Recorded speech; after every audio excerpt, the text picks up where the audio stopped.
On this episode of China Uncensored, Shanghai's lockdown enters a new level of crazy. China continues to back Russia. Clapping is now a crime. And more on this week's China News headlines.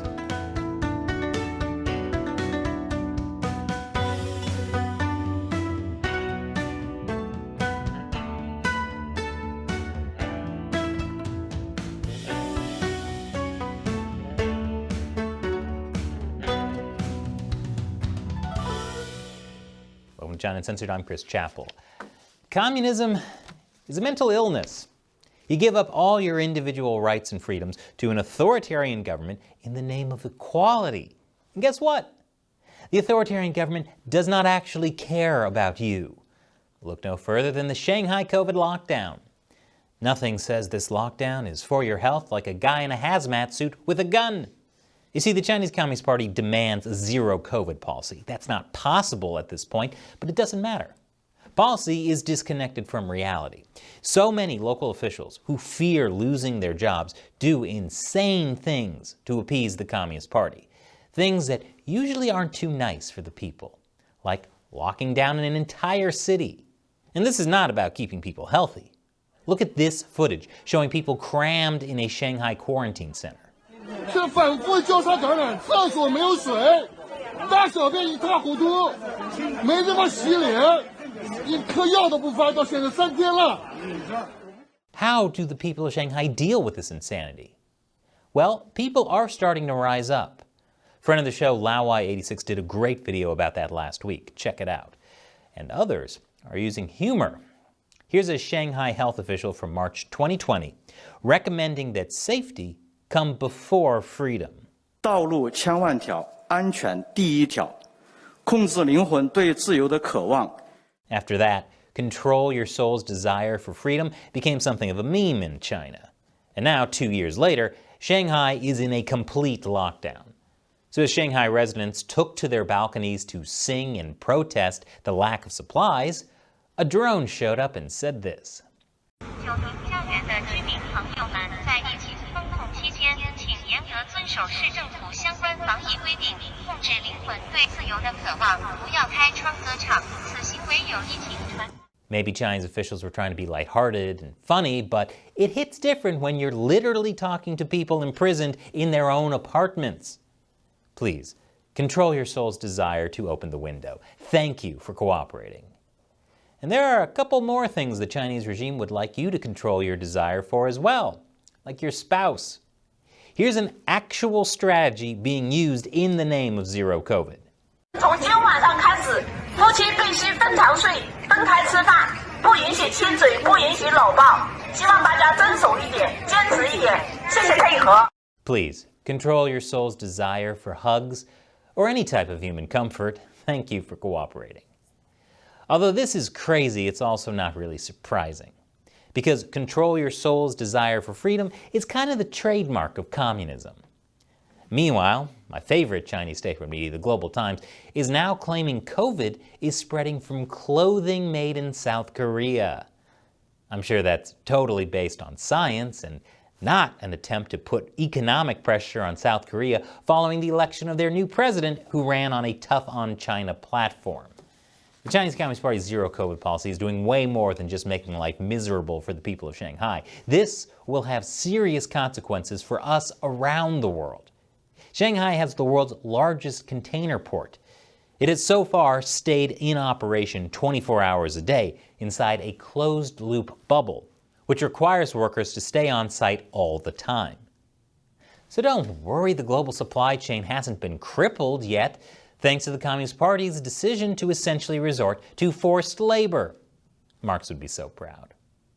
But according to an expert who spoke to the South China Morning Post, even with the world's largest port open, the closure of many warehouses, the drop in manufacturing, and the serious disruption to trucking in, out, and within the city are expected to cause a significant drop in the availability of goods and port output.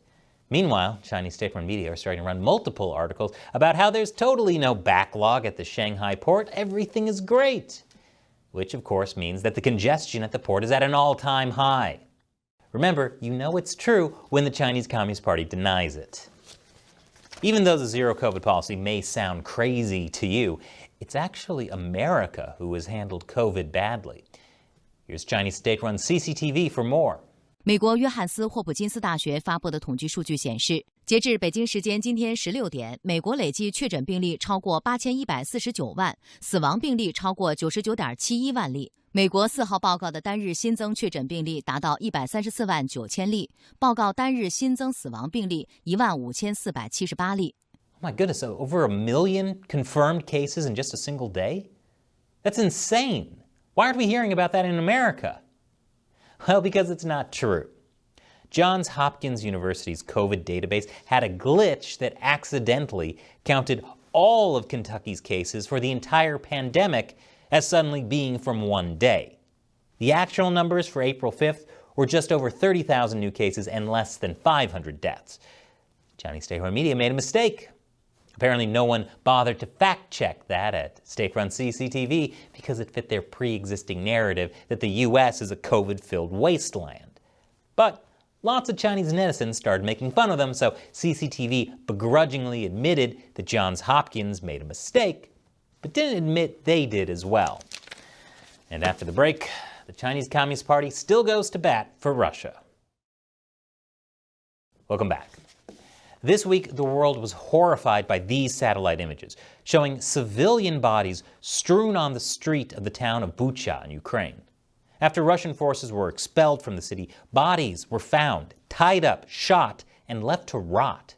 These are war crimes, which makes it pretty hard for China to continue to support Russia.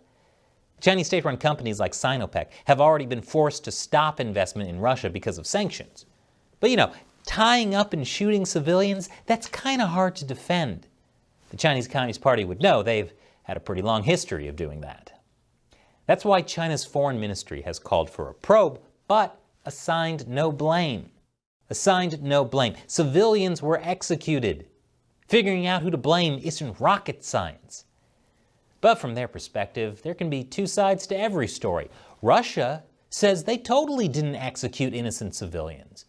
That's why Chinese state-run media have been quick to emphasize the Russian rebuttal, with two prominent televised reports from national broadcasters CCTV this week highlighting unsubstantiated claims from Moscow that the situation was staged after Russian forces withdrew from the area, which satellite images show is not true.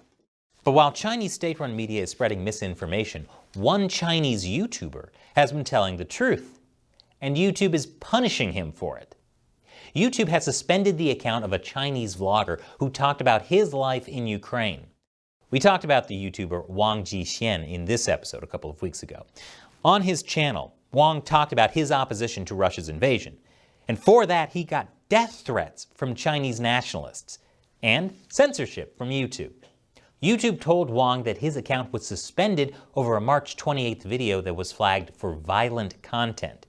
Yes, being in Ukraine and talking about a bloody invasion that's happening to you might involve some violence. In the case of the video that got his channel shut down, he was in his kitchen talking about the war, and the video included footage of the city with sounds of exploding missiles and air raid sirens going off. So thank you, YouTube, for protecting us from such violent content. And after the break, clapping is a crime, at least in Hong Kong. Welcome back. When it comes to the U.S. military defense, things aren't looking so good, at least according to Chairman of the Joint Chiefs of Staff, General Mark Milley. We are now facing two global powers, China and Russia, each with significant military capabilities, both who intend to fundamentally change the rules-based current global order. We are entering a world that is becoming more unstable, and the potential for significant international conflict between great powers is increasing, not decreasing. Meanwhile, a top U.S. admiral warned of China's breathtaking nuclear expansion. China is rapidly expanding its military capabilities. It has fully militarized artificial islands in the South China Sea, signed a security deal with the Solomon Islands that could put a Chinese military base on the doorstep of Australia and New Zealand. And of course, the Chinese Communist Party's Navy is now the biggest in the world. But despite that, Biden's new military budget will actually shrink the U.S. Navy, which is fine because the U.S. Navy is apparently less busy. In 2021, the Biden administration reduced the number of freedom of navigation patrols near China. But on the bright side, the U.S. has approved $95 million to boost Taiwan's air defense system. But I wouldn't want you to think the U.S. is the only country making boneheaded moves regarding China. The UK is being boneheaded too. They've quietly approved the Chinese takeover of the UK's largest microchip maker. These microchips, called semiconductors, are vital to a variety of electronic devices, including ones related to the military. Now, China's not very good at making them. According to the Brookings Institution, every year China imports more than $300 billion of semiconductors. The U.S. has sanctioned Chinese semiconductor makers. It's one of the few areas of manufacturing where the West still has a leg up on the Chinese Communist Party, and it's one reason why the CCP wants to take over Taiwan. Taiwan is the world's largest maker of semiconductors. But now, China can apparently take over a UK microchip factory and all their technology. I mean, what's next? Letting China build our nuclear reactors?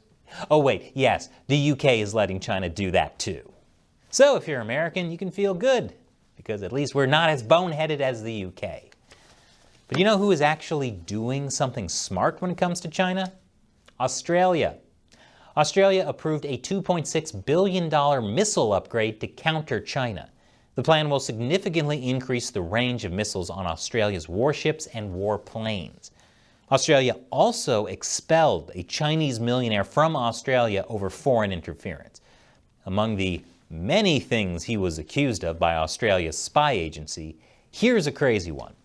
He offered 20,000 Australian dollars to the son of a Chinese activist who was living in Australia to pressure his father in China to be quiet. He told Australian authorities it was for charity. Right. Hong Kong authorities have reached a new low. As of this recording, 6 people have been arrested for clapping. You see, at the start of the year, there was a hearing for activist Chow Hong Tung. She made an impassioned speech in the courtroom supporting the victims of the 1989 Tiananmen Square massacre, and several people there clapped. Yep, that's what they got arrested for. Which is crazy, but that's not even the craziest part. They weren't charged for contempt of court, no. They were charged with sedition, which carries a 2-year prison sentence. For clapping. Now that may sound like complete nonsense, but this is actually a brilliant move by the Chinese Communist Party. Hear me out. This week, Hong Kong Chief Executive Carrie Lam said she's not going to seek a second term. And since she's so widely hated, how do you think people are going to respond? With cheers and clapping. That's right, clapping. The Chinese Communist Party will finally achieve its ultimate goal of putting every single person in Hong Kong in prison. Yeah, that was dark, but in these dark times, we have to be able to look at things with a sense of humor. And no one knew that better than friend of the show, David Kilgore.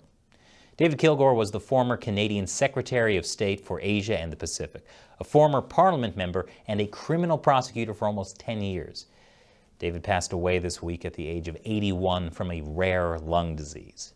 I got to know David when I hosted the Coalition Roundtable on organ harvesting in 2017, and I can honestly say David was one of the greatest men I've ever known. For decades, David devoted his life to exposing human rights atrocities, from the genocide in Darfur to the Chinese Communist Party killing prisoners of conscience like Falun Gong and the Uyghurs for their organs. And he did it with a smile. Here's a clip from our China Unscripted podcast with David. How dare you laugh about this, David? I think it's pretty amazing that you can keep your sense of humor after decades of doing this. Well, you honestly, you have to. And I'm Scottish origin too, and we Scots have, we have good sense of humor about things. We try to find humor even where there is none, and I'm sure that. You guys do eat haggis. Oh, of course we eat haggis. It's the best food in the world. I've always wanted to try it. Oh no, it's delicious. Please do it on Robbie Burns Day whenever you can. It's delicious, and A lot of people don't like it. I agree with you, but it is quite good. It's apparently very healthy too. You know, in some ways, it's appropriate that we're talking about haggis on an organ harvesting episode. Oh. Yes, yes, I agree. I was just thinking that, actually, but I didn't want to interrupt. Well, to anyone who's listening who's offended, as David said, when you have to have a sense of humor about this. Thank you, David, and Godspeed. I'll have some haggis for you. And now it's time for me to answer a question from one of you, a fan who supports China Uncensored on either the crowdfunding website Patreon or on our exclusive social media community on Locals. Today's question comes from Nick Allen on Locals. Are lockdowns an excuse to crack down on unrest? If all you need is a positive test to lock down a city, then you can just arrange a positive test in a city you want to lock down, and presto, lockdown city. You know, Nick, that makes a lot of sense.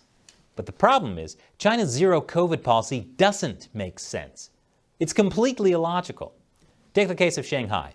Locking down the entire city is going to make the 25 million residents there furious, and it could have a devastating effect on the Chinese economy and the global economy. Those are all things the CCP should desperately want to avoid. If there were a problem with dissent, the CCP has loads of ways to go after the dissenters. Doing something as destructive as locking down an entire city, it just doesn't make sense. Other than the fact that the CCP can't admit when it's wrong, because communism is a mental illness. Thanks for your question and your support, Nick. We really can't make this show without your support. With frequent YouTube demonetization, we wouldn't be able to afford paying our staff, and we couldn't make episodes. All it takes is as little as $1 per episode. If you like the show, please consider giving. Check out patreon.com/ChinaUncensored or ChinaUncensored.locals.com for more. You'll get a bunch of cool perks and ensure that we can continue to stand up to the Chinese Communist Party. Once again, I'm Chris Chappell. See you next time.